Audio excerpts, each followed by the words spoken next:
Hey guys, and welcome to a really top tier competitive game of Total War Warhammer 2. On the left hand side, leading the forces of the High Elves, we have the ever infamous Xiphos taking on Venin of Clan GGX. And we'll all know Venin is no pushover. He performed very well in my recent tournament, but Xiphos is a old god of war, and he is back for vengeance. I'm really excited to delve into this game. Just before we do, I did make a big announcement on the channel I want to make you guys all aware of. From the 27th of, I believe it's like next week on Thursday, I am going to be able to showcase some Total War Warhammer 3 action. And I really do appreciate you guys still checking out my videos, despite the fact at the moment we are, of course, showcasing Warhammer 2 stuff. But until I am able to show off Warhammer 3 stuff, I'm still going to be bringing you guys the best Warhammer 2 content in all the realms. So let's delve into this and enjoy. For the forces of the High Elves, we have double Illyrian Reaver archers in the front.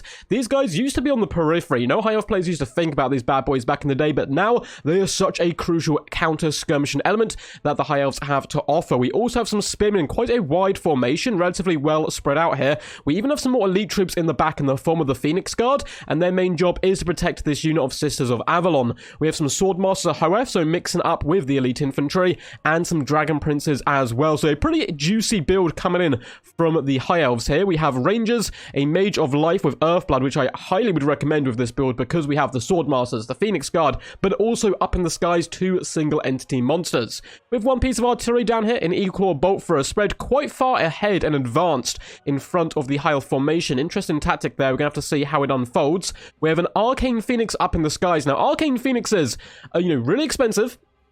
For a long time, people didn't think they're going to be super competitive, but my god, are they designed to take on Greenskins. They are such good flying, mobile, terror-causing assassins. They can be a nightmare for your opponent to deal with, and the Arcane Phoenix is fantastic for killing trolls, but more importantly, Grom, the nemesis of many a multiplayer player.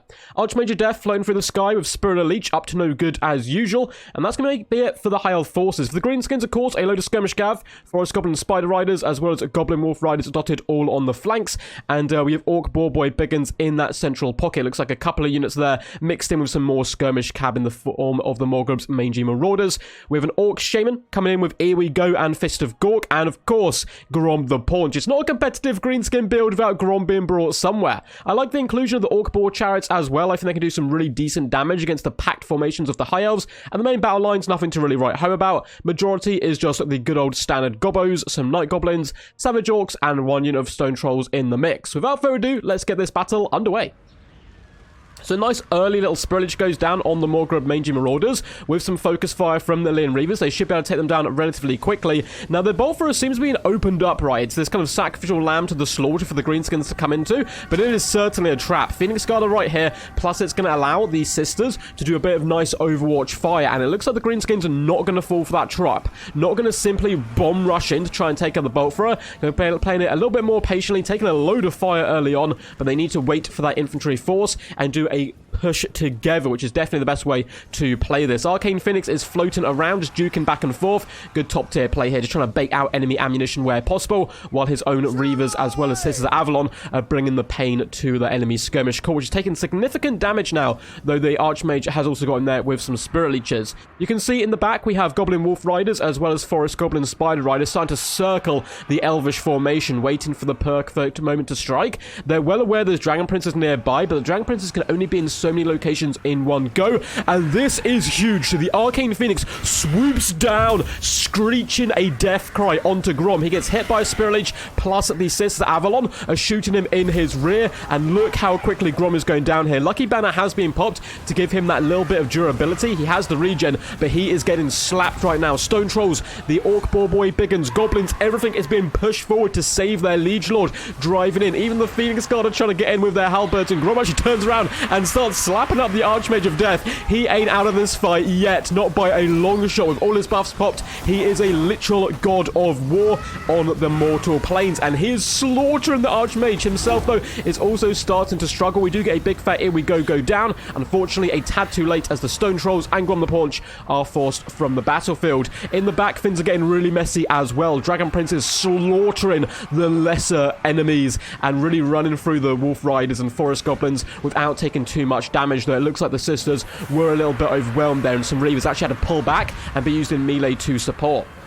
The Archmage has dived down onto the Orc board chariots. Flyers like this are amazing at killing chariots. They can pin them in place with their mass and start slaughtering them. And look how the Greenskins flee. Look how they run before the wrath of the High Elves. But look how they also rally. Grom the Paunch is back, baby. He's been regenerating up. Likewise are those Stone Trolls. And he can come in for that second wave, which we often see from the Greenskin forces. Orc Shaman is getting a little bit jumped here by the Archmage of Death, who's really trying to hunt him down as quickly as possible. It is quite dangerous, though. Savage Orcs are nearby, and if these are Morgrim's Mage and Marauders, it doesn't look like it. It looks like they're just all the other skirmish cav. They can really whittle down an Archmage pretty quickly. They do not have that much armor.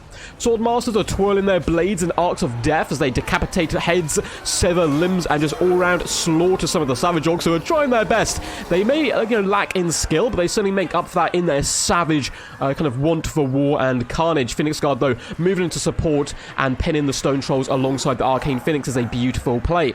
I love this little gambit coming by the Greenskins, trying to surround the Archmage, who actually finds sanctuary amongst the Reavers, and that allows her to get up into the skies. A very lucky escape for the Archmage. Lovely little push by the Greenskins. Here we go, does come down on the Skirmish Core, and it is running rampant now. Reaver Archers getting shut down, Sisters as well. Everything is being overwhelmed here in the middle, but Grom is back. I mean, here we go's popped on him. That bolt thrower is still alive, though. It's taken some significant damage, but still has all its artillery pieces, and it is focus firing the enemy Lord right now, just trying to apply as much pressure as possible as these Sisters do hunt down the Stone Trolls. We can see Grom is trying to run away right now from the Arcane Phoenix, which is certainly a good play. The large bird is certainly quite weak right now, but can still pack an absolute wallop.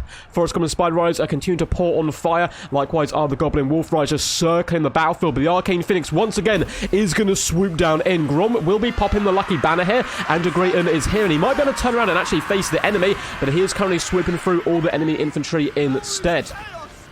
You can see the Archmage of Death is also floating around. Arcane Conduit has been popped. A Spirit should be really nice now. Once again, the Greenskin forces just break before the wrath of the Dragon Princes, who are basically untouched right now as the Phoenix Guard and Swordmasters push through the front line. Grom goes down just as he slaughters the Arcane Phoenix. It explodes in fiery fury and likewise takes him out of the battle.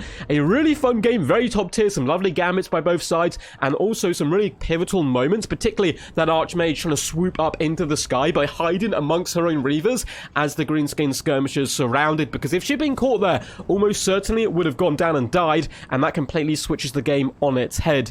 Well played to Zyphos, well played to Vernon as well. Two guys I love to see replays from because they're always going to be top-notch stuff. Zyphos really does bring you the best Elvish kind of replays in the realms. There's quite a few good Elvish players, but Zyphos is certainly up there. I love Loopy's Wood Elf games as well. There's so many different kind of really talented Elvish players that we get to enjoy here in the community. But well played to both these lads. It was a really good, fun, awesome game. I was super impressed with the Arcane Phoenix getting that 1,400 damage value there. But likewise, the Elite Infantry did tear up a little bit, particularly the Phoenix Guard, who is so healthy at the end, and that Dragon Prince play, just using it to shut down the enemy and using one unit of cavalry to protect the Sisters and the bolt thrower from this many skirmish takes some ridiculous micro and good kind of predictions as well of where your enemy is going to go. Hope you guys enjoyed this one. I will delve into the kills, damage dealt, and damage value of all of these units in just a second. But if you guys enjoyed, make sure to leave a big fat juicy thumbs up. Subscribe to the channel as well if you haven't already. We will be covering all things Warhammer 2 until we get to Warhammer 3, in which case we will be covering things all Warhammer 3. And I'm so excited. I am so excited for all the madness that is about to unfold. Also, feel free to comment down below what you thought of the battle and all that good, juicy, standard YouTubey stuff. Links in the description, Twitch, Discord, where you submit replays, all the good standard stuff. But back to the battle.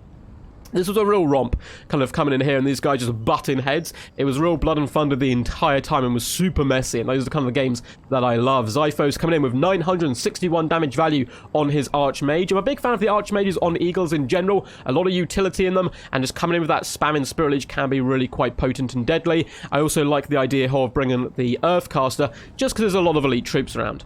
Spearman held the line, didn't do too much damage value-wise, same with the Rangers, but hey, that is their job, to clear out the enemy chaff and pin the enemy in place. 120 kills for the Swordmasters is rather beautiful, with 787 damage value on them.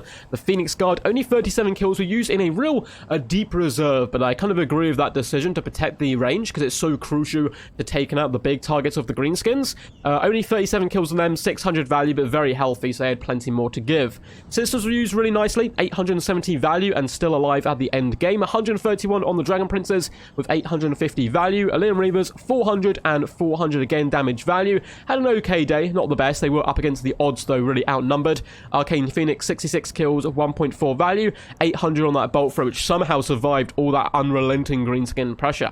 The 19 stack of Greenskins is certainly scary and certainly very meta. Grom the Paunch, 1,000 damage value, was handled rather nicely though by that Arcane Phoenix, and the Orc Shaman as well just really could not get into the fight. He did pop some really nice here we goes though down to kind of buff the lads a little bit.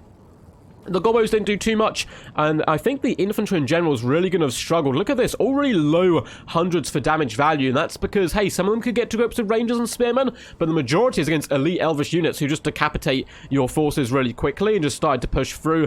Greenskin Skirmish Cav was used nicely to harass the enemy. 380, 179, and 450 value, though, doesn't really kind of reflect how useful and annoying I'm sure they were for the High Elves.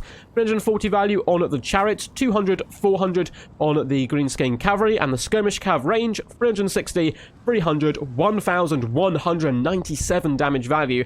Morgan's Major Marauders may be the most cost-effective Skirmish Cav in the game.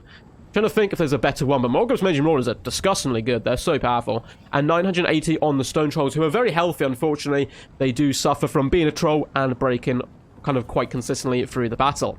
Hope you guys enjoyed this one. Until next time, peace, peace. And as always, stay awesome.